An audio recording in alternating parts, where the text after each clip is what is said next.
ফেসবুকে অনেক সময় দেখা যায় পোস্টের চেয়ে মানে কমেন্ট অনেক ফানি হয়। এক মেয়ে পোস্ট করছে যে বসুন্ধরা থেকে নিকুঞ্জে যাব, কিভাবে যাব?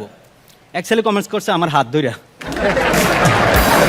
ইটস প্রিটি গুড, বাট এই সেম পোস্টটা যদি কোনো ছেলে করতো, প্রথম কমেন্টসটা আসতো যে ভাই পৃথিবী থেকে নতুন আসছেন। আর আমার কাছে মনে হয় যে কিছু মানুষ ফেসবুক আইডি অ্যাক্টিভ করে যে মানুষের জ্ঞান দেওয়ার জন্য, সে কতটা জ্ঞানী।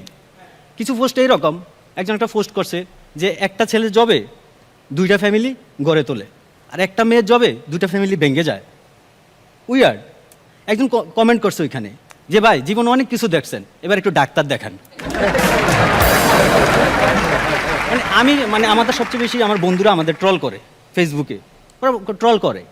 আমি একদিন একটা সচেতনমূলক পোস্ট দিছি। পোস্ট হচ্ছে এই টাইপের যে আমাদের ফেক আইডি বা কোনো আইডি হ্যাক করে কেউ যদি টাকা চায়, টাকা দিবেন না।